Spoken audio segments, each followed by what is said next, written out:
നമസ്കാരം. Colombia lab private ലിമിറ്റഡിന്റെ EV charging station and സോളാറിന്റെ ഏറ്റവും പുതിയൊരു എപ്പിസോഡിലേക്ക് എല്ലാവർക്കും സ്വാഗതം.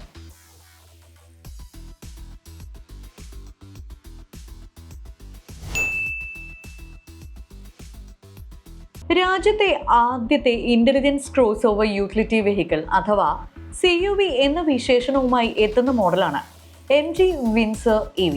സെപ്റ്റംബർ 11 ഈ വാഹനം ഇന്ത്യൻ വിപണിയിൽ അവതരിപ്പിക്കാൻ പോവുകയാണ് കമ്പനി. JSW MG മോട്ടോർ ഇന്ത്യയുടെ പങ്കാളിത്തത്തോടെയുള്ള ആദ്യത്തെ ഇലക്ട്രിക് വാഹനം കൂടിയാണ് വിൻസർ.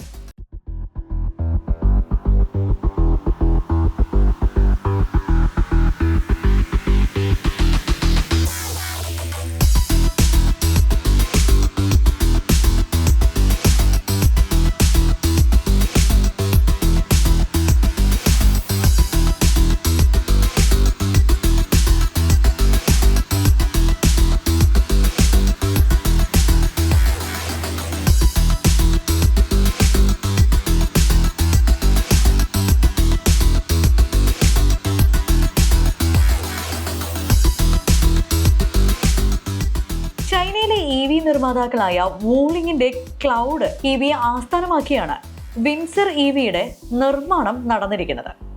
ചൈനയിലെ EV നിർമ്മാതാക്കളായ വൂളിങ്ങിന്റെ ക്ലൗഡ് EVയെ ആസ്ഥാനമാക്കിയാണ് വിൻസർ EVയുടെ നിർമ്മാണം നടന്നിരിക്കുന്നത്. ലഭിക്കുന്ന വിവരങ്ങൾ അനുസരിച്ച് ഈ വാഹനം കോമ്പാക്ട് സബ് 4 മീറ്റർ സെഗ്മെന്റിലേക്ക് നെക്സോൺ, കോണ, അതുപോലെ തന്നെ XUV 400 ഈ വണ്ടികളെല്ലാം ഒപ്പം മത്സരിക്കാൻ സാധ്യതയുള്ള വാഹനമാണ്. കാരണം നേരിട്ടുള്ള ഒരു എതിരാളികൾ ഇല്ല എന്ന് കമ്പനി അവകാശപ്പെടുന്നുണ്ടെങ്കിൽ കൂടി 20 ലക്ഷം രൂപയിൽ താഴെയാണ് ഈ വാഹനത്തിന് വില പറയുന്നത്. അതുകൊണ്ട് തന്നെ നേരത്തെ പറഞ്ഞതുപോലെ തന്നെയുള്ള നെക്സോൺ, കോണ എന്നുള്ള വണ്ടികൾ കോമ്പീറ്റ് ചെയ്യാൻ വളരെയധികം സാധ്യതയും കാണുന്നുണ്ട്. ക്രോസ് ഓവർ ഇലക്ട്രിക് വാഹനമായി വരുന്ന Windsor EV, ZS EV, comet EV എന്നിവയ്ക്ക് ശേഷം MG ഇന്ത്യൻ വിപണിയിൽ എത്തിക്കുന്ന മൂന്നാമത്തെ ഇലക്ട്രിക് കാറാണ്. ഈ ബോഡി സ്റ്റൈലിൽ ഇതുവരെ ഒരു മാസ് മാർക്കറ്റ് ഇലക്ട്രിക് കാർ പുറത്തിറങ്ങിയിട്ടില്ല എന്നാണ് കമ്പനി പറയുന്നത്. വിൻസർ EVയുടെ സാങ്കേതിക സവിശേഷതകളൊന്നും തന്നെ MG മോട്ടോർ ഇതുവരെ വല്ലാതെ പബ്ലിസിറ്റി ചെയ്തിട്ടില്ല.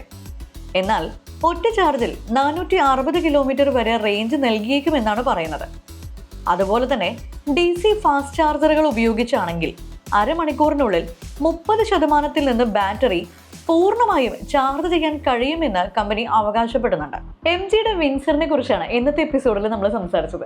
അതിന്റെ വിശേഷങ്ങളെല്ലാം തന്നെ പറഞ്ഞിട്ടില്ല, കാരണം ലോഞ്ചിന് ശേഷമാണ് ഇതിന്റെ കൂടുതൽ കാര്യങ്ങൾ കമ്പനി പുറത്ത് പറയാൻ താല്പര്യപ്പെടുന്നത്. പക്ഷേ എങ്കിലും കുറച്ചൊക്കെ കാര്യങ്ങൾ നമുക്ക് ഇതിന്റെ ടീസറിലൂടെയും അതിന്റെ വിഷ്വലൈസേഷനിലൂടെയും മനസ്സിലാവുന്നുണ്ട്. അപ്പോൾ നമ്മൾ എന്താണെന്ന് കൂടുതൽ പറയാൻ ഉദ്ദേശിക്കുന്നതെന്ന് വെച്ച് കഴിഞ്ഞാൽ, EV വണ്ടികൾക്ക് പ്രിയമേറുകയാണ്. ആൾക്കാർ EV വണ്ടികളിലേക്ക് കൂടുതൽ കോൺസെൻട്രേറ്റ് ചെയ്യാൻ തുടങ്ങിയിട്ടുണ്ട്. അതുപോലെ തന്നെ ആൾക്കാർ ഇലക്ട്രിക്കൽ വെഹിക്കിൾ ചാർജിങ് സ്റ്റേഷനിലേക്ക് കൂടുതൽ ഇൻവെസ്റ്റ് ചെയ്യാനും ശ്രമിക്കുന്നുണ്ട്.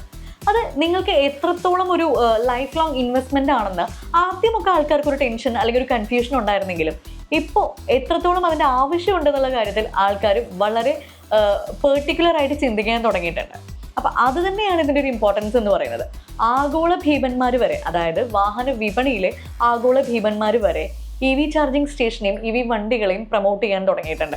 ഇനിയുള്ള ഭാവി കാലത്തേക്ക് പെട്രോളിൻ്റെയും ഡീസലിൻ്റെയും വില കുതിച്ചു വരുമ്പോൾ EV വാഹനങ്ങൾ നിങ്ങൾക്കൊരു അസറ്റ് തന്നെയായിരിക്കും. അതുപോലെ തന്നെ ഇലക്ട്രിക് വെഹിക്കിൾ ചാർജിങ് സ്റ്റേഷൻസും നിങ്ങൾക്കൊരു അസറ്റ് തന്നെയായിരിക്കും.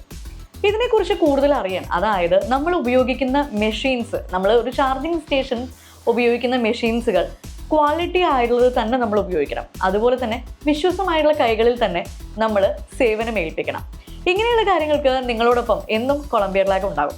അത് മാത്രമല്ല, കൊളംബിയ ലാബിൽ നിങ്ങൾക്ക് വേറൊരു കാര്യം എന്താണെന്ന് വെച്ച് കഴിഞ്ഞാൽ, നിങ്ങളുടെ കരിയർ നിങ്ങൾക്ക് EV വെഹിക്കിൾ ചാർജിങ് സ്റ്റേഷനിലേക്ക്, അല്ലെങ്കിൽ നമ്മൾ എല്ലാ പ്രാവശ്യവും പറയുന്നത് പോലെ തന്നെ solar and electrical vehicle charging സ്റ്റേഷനിൽ ഒരു കരിയർ ഉണ്ടാക്കാൻ നിങ്ങൾക്ക് താല്പര്യമുണ്ടെങ്കിൽ കൊളംബിയ ലാബിൻ്റെ വെബ്സൈറ്റിൽ കയറി നമ്മുടെ കരിയറിൽ നിങ്ങളുടെ റെസ്യൂമെ നിങ്ങൾക്ക് രജിസ്റ്റർ ചെയ്യാവുന്നതാണ്. നമ്മൾ അതിനും നിങ്ങളെ ഹെൽപ്പ് ചെയ്യുന്നുണ്ട്. അപ്പോൾ എന്തായാലും എല്ലാ പ്രാവശ്യവും പറയുന്നത് പോലെ തന്നെ നിങ്ങളുടെ ലൈഫ് ലോങ് ഇൻവെസ്റ്റ്മെൻ്റ് ആയിട്ടുള്ള electrical vehicle charging station and സോളാറിൻ്റെ എൻക്വയറീസ്, നിങ്ങളുടെ ഡൗട്ട്, നിങ്ങളുടെ കൺഫ്യൂഷൻസ്, ഒപ്പം നിങ്ങൾക്കൊരു സപ്പോർട്ടായിട്ട് കൊളംബിയ ലാബ് എന്നും ഉണ്ടാവും.